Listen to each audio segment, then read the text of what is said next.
একটু দ্রুত হাঁটেন।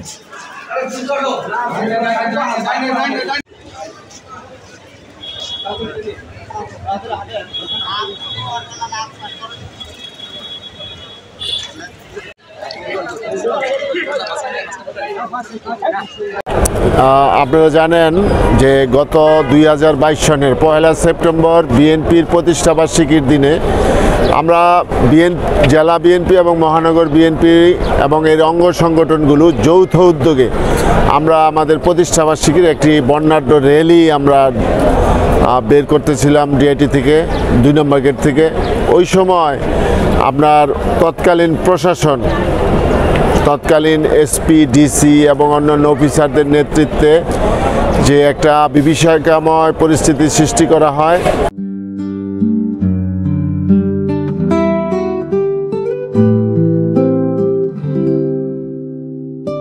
সেখানে আপনারা দেখেছেন যে 300-র মতো বিএনপি নেতাকর্মী এবং পথচারী এবং বিভিন্ন অফিসগামী লোকজন গুলিবিদ্ধ হয়, আহত হয় এবং তার মধ্যে আমাদের যুবদলের কর্মী শাওন প্রধান নিহত হয়। সেই শাওন প্রধানের নিহতের ঘটনা নিয়ে তৎকালীন প্রশাসন বিভিন্ন নাটক সাজানোর চেষ্টা হয়েছে, বিভিন্ন নাটক সাজিয়েছে, কিন্তু সর্বশেষ এই 5ই আগস্ট যে বৈষম্য বিরোধী ছাত্র আন্দোলনের মাধ্যমে যে পট পরিবর্তনের পরে সেই মামলাটি ওই সময় আমরাই আহত হয়েছি এবং আমাদের কর্মীকে হত্যা করা হয়েছিল, অথচ আমাদের বিএনপির 5000 নেতাকর্মীর বিরুদ্ধে মিথ্যা মামলা করা হয়েছিল।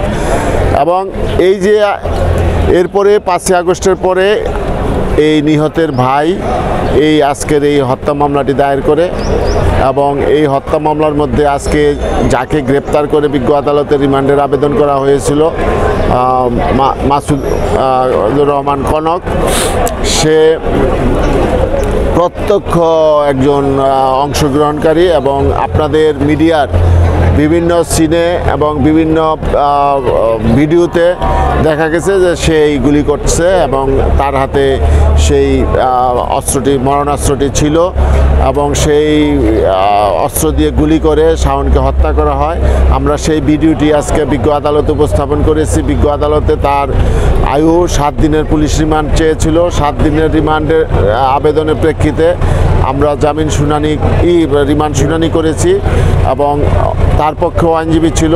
উভয় পক্ষের বক্তব্য শুনে বিজ্ঞ ম্যাজিস্ট্রেট, অতিরিক্ত chief judicial magistrate Mohammad Abdullah Al Masum ওনাকে 7 দিন চায় আয়ু, 5 দিনের রিমান্ড মঞ্জুর করে এবং আশা করি এই মামলার যে প্রকৃত রহস্য, এই যে সে যে গুলি করেছে শাওনকে লক্ষ্য করে, একটা টার্গেট কিলিং এটাকে বলে, সেই টার্গেট কিলিংয়ের যে উনি করলো, এটা তাকে কে করাইলো, কোন অফিসার কিভাবে নির্দেশ দিল, কারা কারা নির্দেশ দিল, কারা কিভাবে জড়িত, এই অস্ত্রটি কার, তার নামে এই অস্ত্রটি ছিল না, এই অস্ত্রটি কার, সেই সব বিষয়গুলি তুলে আনার জন্য এবং মামলার প্রকৃত রহস্য উদ্ঘাটনের জন্য এই 5 দিনের রিমান্ড দেওয়া হয়েছে। আশা করি মামলার প্রকৃত রহস্য তার মাধ্যমে উদ্ঘাটিত হবে।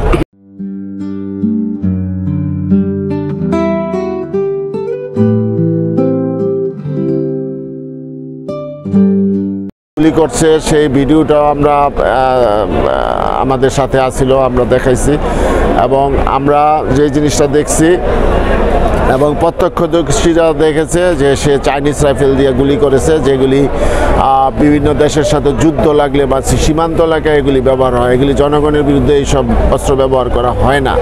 তো এই সব অস্ত্রগুলি ওই কনক কোথায় পেল, কার নির্দেশে এই অস্ত্র এবং কে সরবরাহ করলো, সুতরাং এগুলি তদন্তের বিষয় এবং তদন্ত করলে প্রকৃত কারা এগুলি সরবরাহ করছে সেটা বেরিয়ে আসবে।